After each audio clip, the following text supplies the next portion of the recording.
My mother has always been dramatic, but nothing prepared me for the day she told me a screenshot I found on her phone wasn't from this timeline. At first I thought she was joking, some weird attempt at humor, or maybe just another excuse to dodge accountability like she's done my whole life. But the look on her face wasn't playful. It was terrified, confused, almost reverent. The screenshot shouldn't have existed. According to her, the conversation it captured never happened. She insisted she never typed those words, never sent that message, never lived that moment. And yet there it was, undeniable proof of something she swore belonged to a different version of reality. I laughed at first because what else do you do when your own mother claims the evidence in your hands came from another timeline? But the more she denied it, the more she panicked. The more she begged me not to show anyone, the more I realized this wasn't just a lie. This was something deeper, something she was desperate to bury. Not because it wasn't real, but because it was too real. And when I finally sent her the screenshot anyway, everything in our family changed forever. My mother stopped speaking to me the moment she saw the screenshot appear on her phone,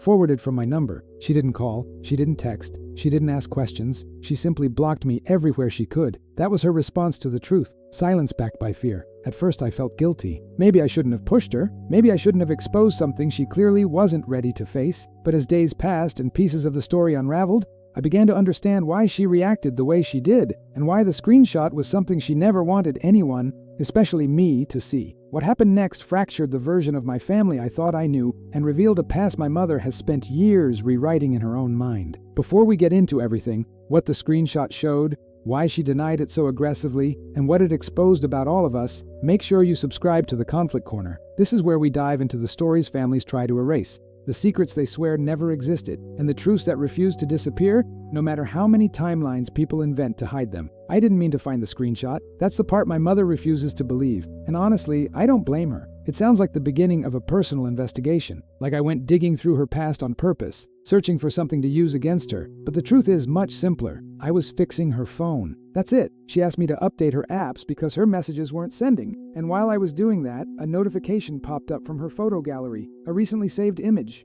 I tapped it without thinking, expecting some harmless picture of a recipe or a meme she didn't understand. Instead, I found the screenshot, a conversation I had never seen before, a conversation I wasn't supposed to see, a conversation between my mother and someone she had blocked years ago, someone she always insisted she hadn't spoken to since I was a kid, someone whose name alone was enough to make tension rise in her face like a sudden fever. At first I thought it was an old screenshot she forgot to delete, but then I read the timestamp. It wasn't old, it was recent, very recent. The words burned into my mind instantly, because they didn't match the version of events she had repeated to me my entire life. The message she sent, clear, emotional, unmistakably hers, contradicted something she had sworn on more than one occasion, something she promised was never true. I stared at the screenshot for a long time, my chest tightening with that strange combination of confusion and recognition. Confusion because it didn't make sense. Recognition because deep down, something about it felt like a puzzle piece, sliding into a place I didn't know existed. When I walked into the living room with her phone in my hand,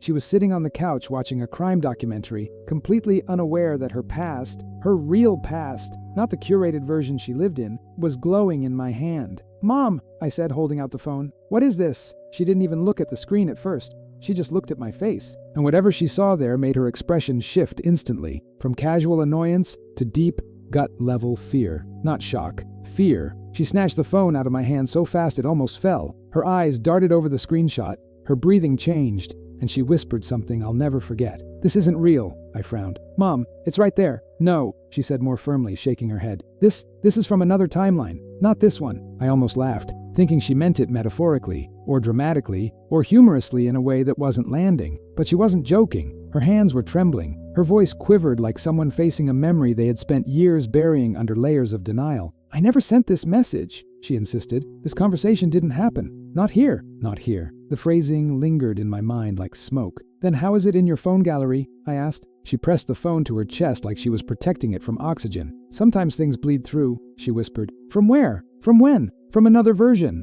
she said. "Another reality." I didn't know what to say. Was she lying? Was she confused? Was this some coping mechanism I had never seen before? "Mom," I said gently, "are you okay?" She closed her eyes tightly, shaking her head. "I don't expect you to understand." "Then help me understand," I said. "What is this really? Who were you talking to?" She turned away from me, her jaw tight, tears gathering stubbornly at the corners of her eyes. "If I tell you," she whispered, "you'll hate me." My stomach twisted. Whatever this was, it wasn't small. It wasn't a misunderstanding. It wasn't something she could brush off with one of her classic half-truths. This was something she had been running from for a long time, and I had just caught up to it. "I don't hate you," I said carefully. "I just want the truth." She laughed then, a short, bitter, broken laugh. "The truth," she said, wiping her eyes. "You wouldn't survive the truth." I took a step back, shocked by the intensity in her voice. She sounded like someone fighting off an invisible force, like the truth itself was some monster waiting in the corner of the room. "Mom," I said quietly, "it's just a screenshot."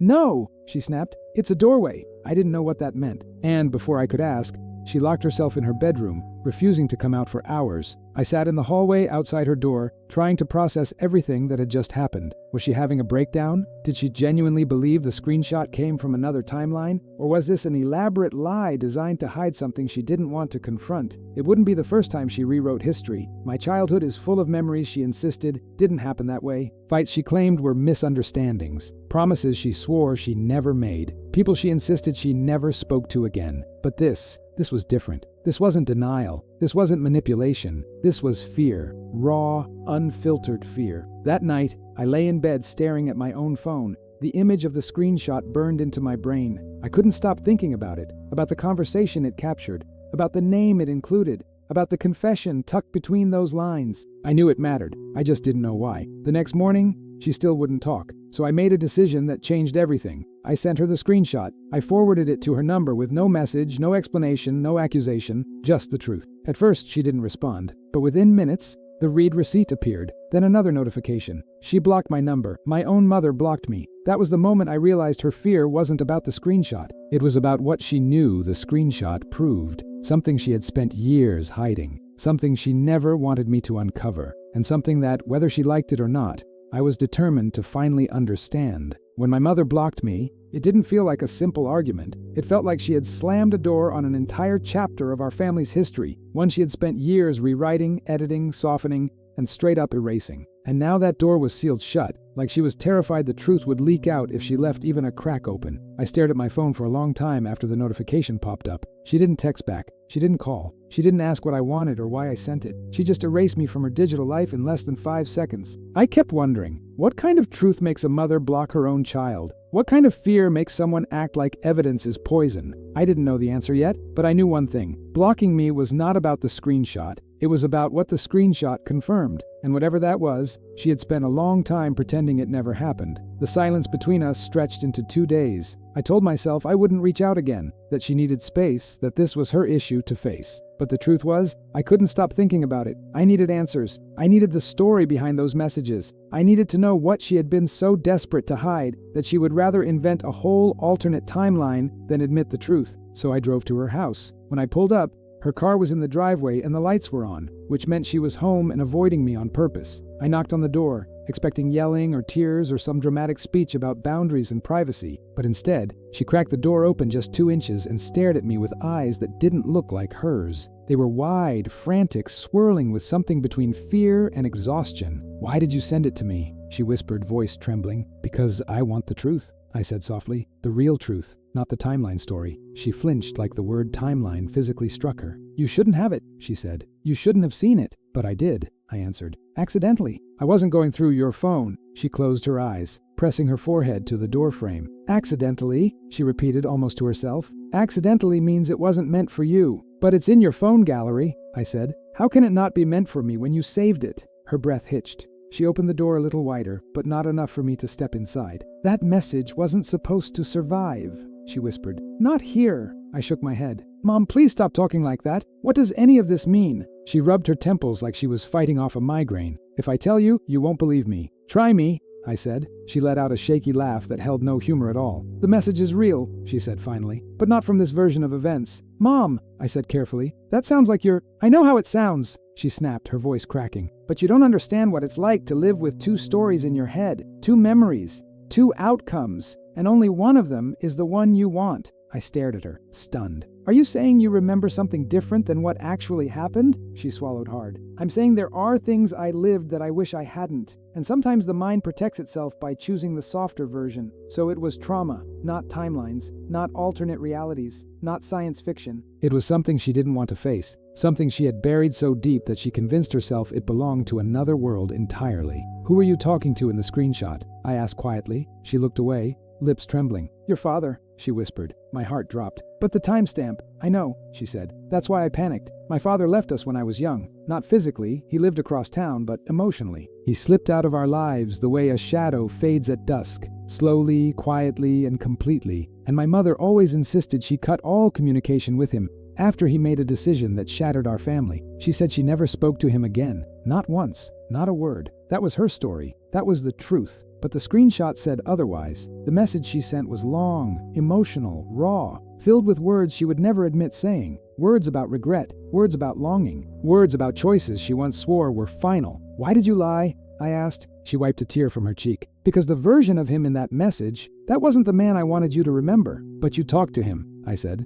Recently. Yes, she whispered. And no, Mom, that makes no sense. She shook her head. I talked to him, but not in the timeline where he stayed gone. Not in the one where he became a stranger. I talked to the version of him I once believed still existed. That's not a timeline, I said softly. That's denial. Her face crumpled. She didn't answer. She didn't need to. I saw the truth in her eyes. She had rewritten their breakup so many times in her mind that the real one, the uglier, messier one, was too painful to accept. But the screenshot dragged that buried version back to the surface, a digital fossil of a past she tried to erase. Did he reach out to you? I asked. Or did you reach out to him? Her lips parted, but no words came out, and that silence told me everything. You messaged him first, I whispered. She covered her mouth with shaking hands. I didn't want you to know, she cried. I didn't want you to think I was weak. Weak. That word struck something inside me I didn't expect. Mom, I said, stepping closer. Wanting answers doesn't make you weak. Wanting closure doesn't make you weak. Wanting him to be better than he was doesn't make you weak. She shook her head violently. You don't understand. If you knew what I said to him, what I admitted,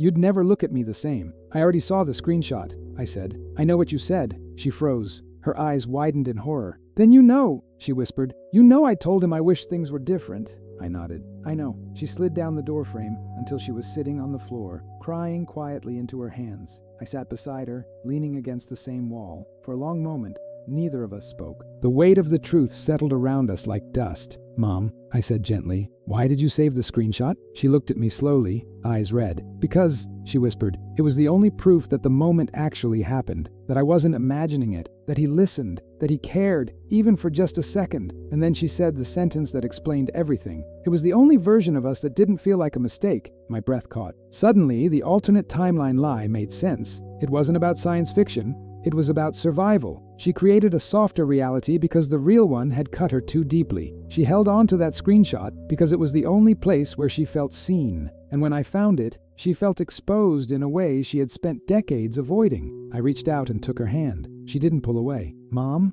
I said, I don't think less of you. I just want you to stop running from the parts of your past that hurt. She nodded slowly. I don't know how. We'll figure it out, I said. And for the first time since this started, her breathing steadied. But one question still hung heavy in the air between us. A question she hadn't answered. Why did she block me? Why did she react like the screenshot was dangerous? I asked her. She hesitated. Then she whispered, because the message you saw wasn't the only one. My heart stopped. There's more? She nodded. And those would change everything you think you know about your father. And just like that, the truth shifted again. Deeper, darker, heavier. And I realized the screenshot was only the beginning. I didn't know what terrified me more. The fact that my mother claimed there were more messages, or the way she said it, as if those messages were radioactive, capable of burning straight through the version of my childhood she had spent decades polishing. When she finally stood up from the floor, wiping her face with the sleeve of her sweater, something in her posture had changed. She looked smaller, like the weight of the truth was pushing down on her shoulders in real time. She walked into the kitchen without saying a word, and I followed her slowly, afraid to push her too hard, but more afraid of leaving the conversation unfinished. She sat at the table, clasping her hands together so tightly her knuckles turned white. The messages you saw,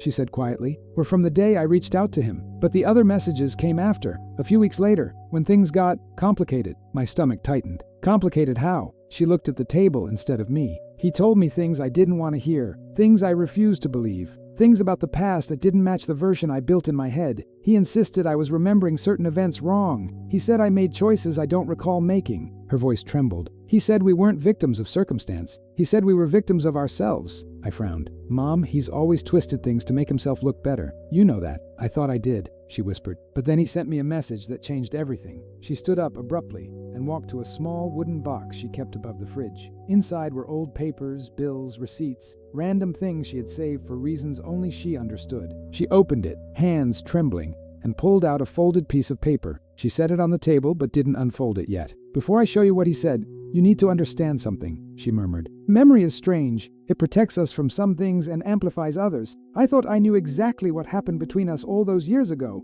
I thought I remembered every moment clearly. But when he wrote what he wrote," her voice cracked, "it frightened me because part of me recognized it." She finally unfolded the paper. It wasn't a printed message or a document. It was her handwriting, a journal entry, dated many years ago, long before everything fell apart. My chest tightened as she slid it toward me. "I wrote this the night before he left for good," she said. "The night before I told you he abandoned us without warning." I took a hesitant breath and began reading. The writing was shaky, emotional, raw. She detailed a fight, one she claimed never happened. She described accusations she made, decisions she regretted instantly, things she said in anger that she later denied ever saying. She admitted pushing him away, telling him she didn't want him in our lives anymore. Not like this, not in the broken version of himself he kept offering us. She wrote that she told him to leave. Not temporarily, not until things cooled down, permanently. My hands shook as I realized what this meant. My entire life she had told me he walked out, that he disappeared, that he chose another life instead of us. She never once said she pushed him to the door and locked it behind him. I looked up at her slowly. Her eyes were filled with tears she wasn't trying to hide anymore. "I forgot I wrote that," she whispered. "Or maybe I forced myself to forget. When he messaged me weeks after our first conversation, he said, 'You told me to leave. You pushed me away. And now you've spent years telling our child that I abandoned you.'" She clenched her jaw. "I blocked him after that. I couldn't handle what he was saying." "Mom," I said softly, "why didn't you tell me this before?" She shook her head violently. "Because I didn't remember. Not really. Not until he said it. Not until I found the journal entry days later." She pressed a hand to her chest. "And when I remembered, I felt like my entire life cracked open. Everything inside me shifted too. The narrative I had grown up with wasn't just blurry, it was incomplete, one-sided, crooked, not because she wanted to hurt me, but because she couldn't confront the version of herself who made those choices. The silence between us stretched out like a shadow across the table. Eventually, I asked the question I didn't want to ask. "Why did you say the screenshot was from another timeline?" Her eyes drifted up to mine, full of shame. "Because the woman who sent those messages wasn't the woman I wanted to be remembered as. She belonged to another version of my life, a version I didn't want to accept as real. But it was real," I said quietly. "All of it." She nodded. "I know. And the moment you forwarded the screenshot to me, everything I tried to bury came flooding back. I wasn't ready to face it. I wasn't ready for you to face it." Something in her expression softened then. Not defeat, not surrender, but something closer to relief, as if the truth, now spoken aloud, had released her from years of emotional captivity. "There's one more thing," she said, "and this one is why I blocked you." My heart thudded painfully. "What is it?" She reached into the box again and took out a small envelope. Inside was a printed photo. She placed it face down on the table. "Your father sent me this, and I didn't want you to see it until I understood it myself." My breath caught. "A photo of what?" She closed her eyes and whispered, "The day you think he abandoned us wasn't the day he left." I felt my stomach drop. "Then what happened that day?" She pushed the photo toward me with trembling fingers. "Look." I flipped it over. It was a picture of us, me as a child, standing in our old driveway, crying. My father kneeling in front of me, holding my shoulders gently, and my mother in the background, arms crossed, jaw set, glaring. The timestamp printed in small numbers at the corner proved the truth. He didn't abandon us. He tried to say goodbye. She made him leave. And I had believed the wrong version of the story for years. Tears blurred my vision as I stared at the photo. Everything I thought I knew about my childhood shifted in an instant. My mother leaned forward, breaking into sobs. "I'm sorry," she cried. "I didn't want you to hate me. I didn't want you to see the worst version of me. So I erased her. I erased the decisions I made. I erased the consequences." I took a long, shaking breath. "Mom, I don't hate you." She looked up, red-eyed and trembling. "Then what do you feel?" I swallowed hard. "Confused, hurt, but also relieved, because now at least I know the truth." She nodded slowly, a tear slipping down her cheek. "There's still more," she whispered. "Messages I never saved, things he told me that night, things about you, about why he tried so hard." My pulse quickened. "What did he say about me?" She took a deep breath, steadied herself, and whispered, "He said he only left because he believed it was the only way to protect you." My world shifted again, and I realized the story wasn't just about my mother's guilt or her altered memories. It was about my father, too. His silence, his choices, his reasons I wasn't ready for but needed to hear. And this time, I wasn't turning away from the truth. I didn't know what to do with the sentence my mother had just spoken. "He said he left to protect you." It echoed in my chest like someone had thrown a stone into deep water, ripples spreading farther and farther until I felt them everywhere, behind my ribs, in the back of my throat, in the memories I thought were settled but suddenly felt loose again, shifting under my feet. My mother sat across from me, wiping her face like she was trying to erase the expression of guilt that didn't seem to leave her. I stared down at the photo between us, the one that had already rewritten half of what I believed about my childhood. My father kneeling in front of me, his hands on my shoulders, his face soft, sad, but soft. That wasn't the face of a man abandoning his child. That was someone who wanted to stay but couldn't, or wasn't allowed to. "Protect me from what?" I finally asked, my voice barely above a whisper. She closed her eyes like she had been dreading that question for years. "From us," she said. "From the way we were back then. From the fights, the anger, the things we said in front of you, the way I pushed him and he pushed back. He told me he didn't want you growing up thinking love looked like that." I felt a strange mix of anger and grief rise in my chest. "So he walked away from me? From his responsibility as a father?" "He didn't walk away," she said quietly. "He believed giving us distance was the only way we wouldn't destroy you." Her words hit me harder than I expected, not because they made sense. They didn't, not fully, but because something inside me recognized the possibility. I remembered the yelling, even though she had always minimized it. I remembered the slammed doors, though she insisted those were just rough nights. I remembered the nights I hid in my room with a pillow over my ears, though she swore it was never that bad. Maybe I had been remembering more than she allowed herself to. Maybe I had held on to pieces she forced herself to forget. "Okay," I said slowly, "but if he wanted to protect me, why disappear completely? Why not call? Why not visit?" She looked at her hands, twisting them in her lap. "He tried," she whispered. "I just never told you." My breath caught. "What do you mean he tried?" "He reached out," she said. "He called the house. He sent letters. He tried to schedule visits. He asked me to meet him halfway, to talk, to figure things out for your sake. And you," I said, my voice cracking. "You what? You ignored him?" She didn't answer. Not directly. Tears filled her eyes again. "Every time he reached out," she whispered, "I felt like I was reopening a wound. I didn't want to go back. I didn't want to risk letting him in again." "So you shut him out," I said, the words tasting bitter on my tongue. "And then told me he left us." She flinched like I had slapped her. "I thought I was doing what was best. I thought stability with one parent was better than chaos with two. I didn't want to confuse you. I didn't want to let him hurt you the way he hurt me." I shook my head, my voice trembling. "But you hurt me instead, by letting me believe he didn't want me, by letting me carry that feeling for years." Her breath stuttered. "I know, and I'm sorry. I was trying to protect you too. By rewriting the story?" She nodded slowly. "By rewriting it until even I believed it." The room fell silent, heavy, dense with everything said and unsaid. I stood up and walked toward the window, staring outside at the familiar street I had grown up on, a street that suddenly felt like part of a story I barely knew. "What else did he say?" I asked without turning around. She hesitated. "He said he loved you," she whispered. The words hit me like a blow. I closed my eyes. "He said," she continued, "that letting you think he walked away was the hardest part of his life, that he hoped someday you would learn the truth and understand." I turned around, tears burning my eyes. "Understand what?" She swallowed hard. "That he thought disappearing was the only way to keep you from being caught in the middle." I leaned against the wall, overwhelmed by 1,000 emotions at once. Anger, sadness, confusion, grief, shock. Pieces of memories flashed through my mind like broken film. His empty chair at school events, his absence at birthdays, the gifts that never came, the phone calls I waited for until I convinced myself I didn't care anymore. I had built a whole identity around being abandoned, and now I was being told that the abandonment was a lie, or at least a half-truth twisted into something simpler, something easier to repeat. My mother watched me with an expression of deep regret. "There's something else," she said softly. I took a shaky breath. "Of course there is. He said," she continued carefully, "that if you ever wanted to know his side, he would tell you, only if you asked." I felt the weight of that sentence settle on me, like a blanket soaked in cold water. "Is he still alive?" I asked. She nodded slowly. "Yes." Something sharp twisted in my chest. "And you never told me, because I didn't think you were ready, and because I didn't want to give him another chance to hurt you, or another chance to contradict your version," I said quietly. She lowered her head. "That too." The honesty stung, but it was real, and for the first time in this entire unraveling mess, I felt something close to clarity. Not forgiveness, Not understanding, but clarity. Why now? I asked her. Why tell me all this today? She looked at me with eyes full of exhaustion and relief. Because once you found that screenshot, she whispered, I knew the truth wasn't mine to protect anymore. I sat down again, my body drained from the emotional storm that had been building for days. She reached for my hand but stopped halfway. Unsure if she had permission, I let her take it. Because despite everything, despite the lies, the rewritten memories, the choices she made that changed the course of my entire life, she was still my mother. Flawed, human, terrified. What do you want to do? She asked softly.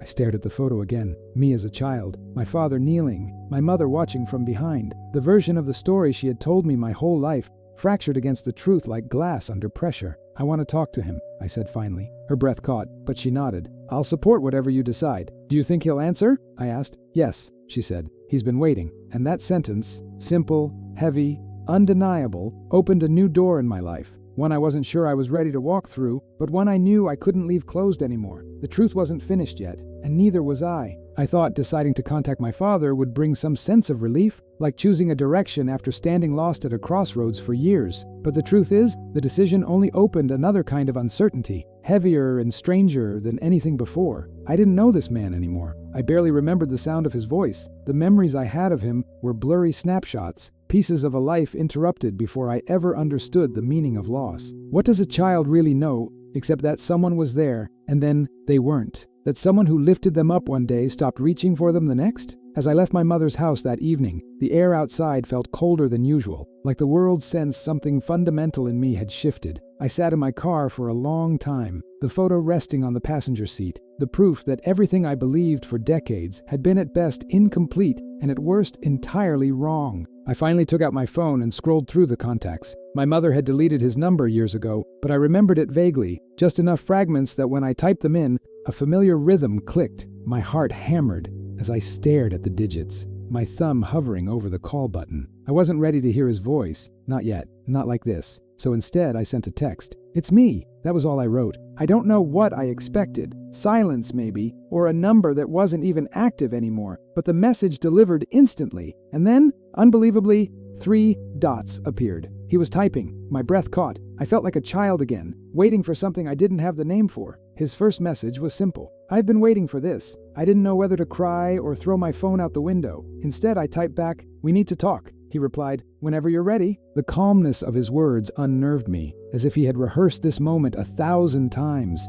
as if this conversation had been living in him long before it ever crossed my mind. We set a time for the next day, a neutral place, a small park halfway between his home and mine, a place neither of us had history with, a place where the truth could breathe without suffocating either of us. That night, sleep was impossible. My mind replayed everything my mother had told me. The journal entry, the photo, the confession hidden behind the screenshot. I kept hearing her voice saying, he thought disappearing was the only way to protect you. I kept hearing his words through her recounting. If you ever want to know my side, I'll tell you. Morning came too fast. The drive to the park felt unreal, like my body was moving and my mind was suspended somewhere above it. When I arrived, he was already there, sitting on a bench under an old tree, hands clasped, head lowered. He looked older than I imagined. Gray streaked through his hair, and the lines on his face told stories I would probably never hear. But there was something gentle in his posture, something familiar, in a way that scared me more than anything else. He stood when he saw me, and for a moment neither of us spoke. Then he said my name, softly, carefully, like he was afraid it might break if he said it too loudly. My chest tightened. Hearing my name in his voice felt like someone reopening a long-sealed room in my heart.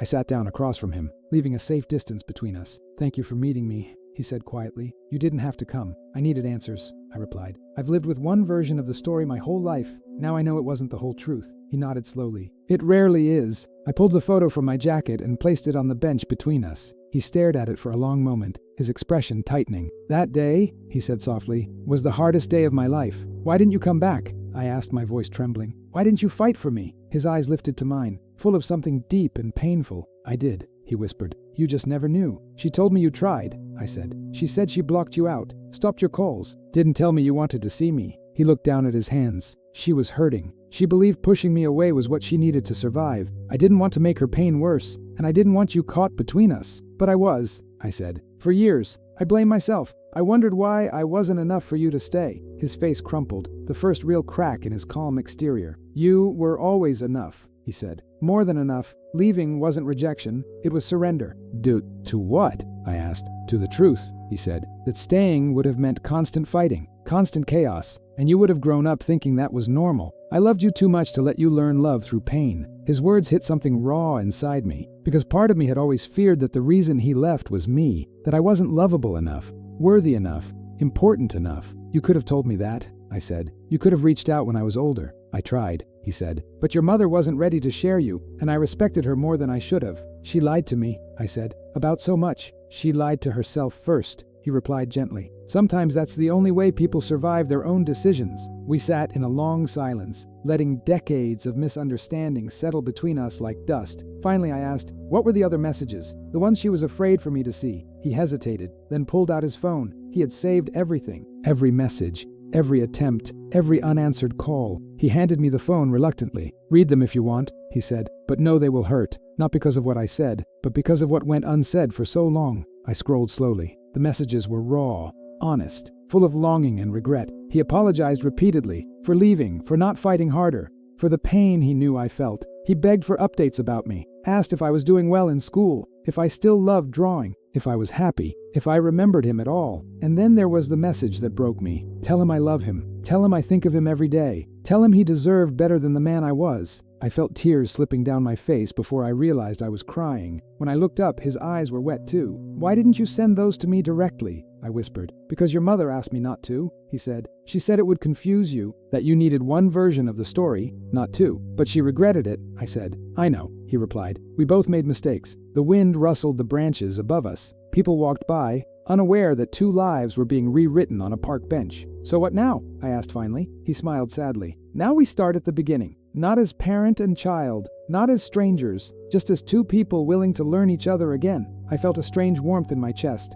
a cautious hope, fragile but real. I want that, I said. So do I, he replied. When we finally stood up, something heavy lifted inside me. The story I grew up believing wasn't the truth, but the truth, messy and complicated as it was, felt like a door opening instead of closing. As we walked in opposite directions, I realized something important. Sometimes the hardest truth isn't about what someone did. It's about what you never knew they tried to do. And finally knowing, it doesn't erase the past, but it changes the weight of it. It lets you breathe again, maybe for the first time.